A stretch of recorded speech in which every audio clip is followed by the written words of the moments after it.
Romain Soubeyran, bonjour. Bonjour. Vous êtes le directeur général de l'INPI. Alors, est-ce qu'on peut rappeler rapidement, en quelques mots, pour les gens qui ne connaissent pas, quel est le rôle de l'INPI? Alors l'INPI, c'est l'office français qui s'occupe de tous les titres de propriété industrielle. Donc les brevets, les marques, les dessins et modèles, et qui est également en charge de tenir le RNCS, le Registre national du commerce et des sociétés. D'accord. Et alors on a ensuite un certain nombre de missions qui sont liées à ces missions de base, mise à disposition de données par exemple. Alors, il paraît que vous avez pour moi quelques chiffres en avant-première sur le bilan 2016 de l'INPI. Ça représente combien de brevets, combien de dépôts? Alors pour l'an dernier, on a eu 16 200 brevets, ce qui est une quasi-stabilité par rapport à 2015, 88 500 dépôts de marques et 6 500 dépôts de modèles.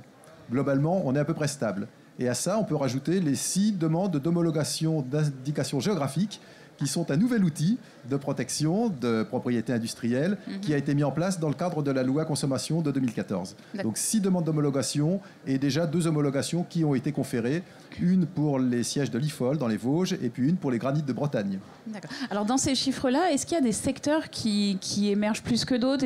J'imagine qu'il y a des tendances fortes depuis plusieurs années, mais est-ce qu'il y a des surprises ou est-ce qu'il y a des choses qui au contraire baissent fortement? On n'a pas d'évolution très significative d'une année sur l'autre. On a des domaines émergents qu'on suit dans les nanotechnologies, dans les biotech, etc. Mais il y a pas de tendance. Il y a des tendances lourdes, mais pas des variations à court terme très très violentes. D'accord. Alors on parle ici beaucoup aux créateurs d'entreprises. Finalement, l'INPI, on n'y pense pas forcément, mais c'est important aussi de protéger sa création. Alors, on considère à l'INPI que c'est très important, mais alors on pourra toujours nous dire que c'est parce qu'on veut pousser notre boutique.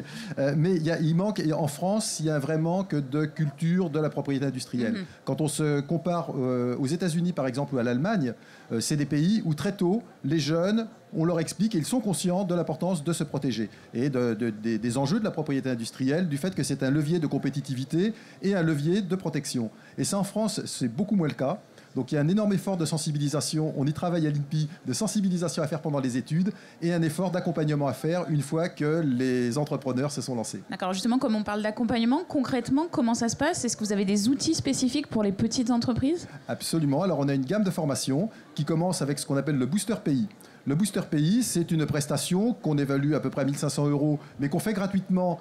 Ça fait partie de notre mission de service public parce qu'on considère justement qu'elle est très importante pour ces entreprises, particulièrement les PME et les startups.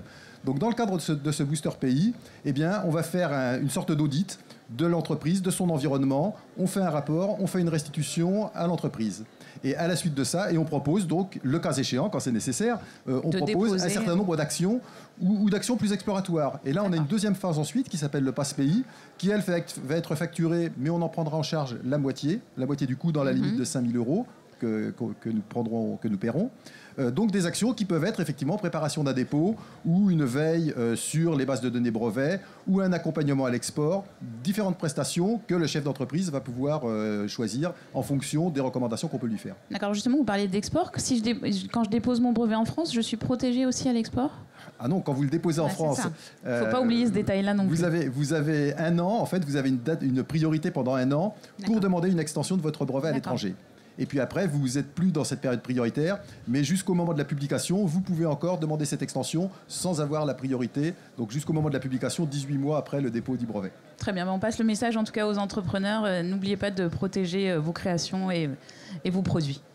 Merci beaucoup. Merci à vous.